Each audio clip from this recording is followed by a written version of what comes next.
So we were thinking about a topic today, and this kind of just naturally came up. Yes, black and white HR. And living in the gray. Or the not so black and white HR. Mm-hmm.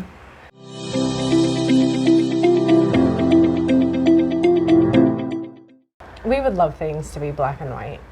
It would be super great if I got a phone call from one of my clients and they said, Michaela, this is the situation I'm dealing with. How do I handle it? And I could say, this is how you handle this, Mr. Client. It would be really nice.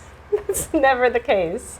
And I think when removed from the situation, they say best practice is to stick to whatever black and white answer there is, but there's so much detail. And there's so much gray. And there's so many circumstances surrounding that individual issue that you can't put everything in that little black or white bucket. Yes. There's so much surrounding every situation and every scenario. And then, we talk about all the time, we talk about being consistent and doing things consistently, which I know as an HR professional, I really try to be consistent and fair and, equal in all situations. But all circumstances and all humans and all scenarios surrounding every conversation we have is always different. It is. And I think it's just, I tend to want to put things into neat little boxes and have it simple and sum it up nice and pretty, but life is messy and HR is messy and work is messy, and the fact of the matter is it's just not simple, and life isn't simple. And I think it's also a mark of,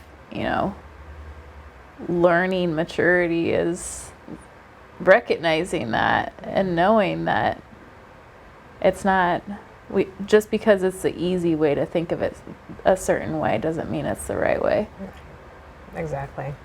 And the older you get and the more you do and the more you learn and the more you work with people, the more you realize that it's all gray. It's all gray. Even with that's why even the SHRM articles frustrate me, because they want to look at a scenario or how to discipline or how to engage an employee, and it's so black and white and here's 5 tips. Well, you take those with a grain of salt, because there are so many different, like I said, scenarios and situations where those can't necessarily be applied. So it takes a lot of practice. Is that what you? Practice dealing with a lot energy. Of different scenarios and learning what went well and what did not go well in those scenarios, and doing it again next time and applying what you learned the last time. Yep. And sometimes the first answer isn't the right answer. It's we have to backtrack and be well, wait a minute. Is that really the best answer, or is that just immediately what's coming to mind? I don't know. HR is not so black and white. It's not. That's why employers spend a lot of time on these issues. Yep. Because they're not simple. Yep.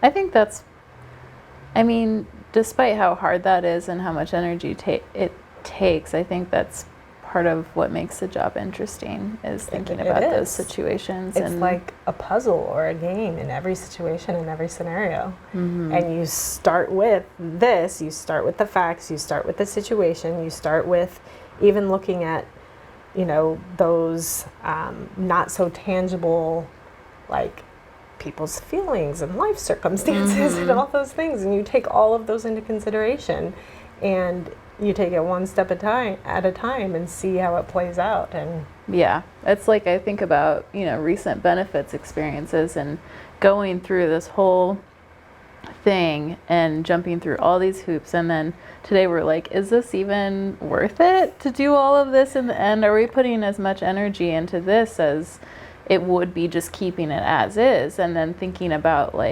people's individual benefits, and if this person has this one benefit but they're the only person that's on that plan, should we still offer that plan? Is that, what's going to serve the greater good? Or You know, just taking all those things into consideration. It's kind of like a point system sometimes. It feels like weighing the pros and cons.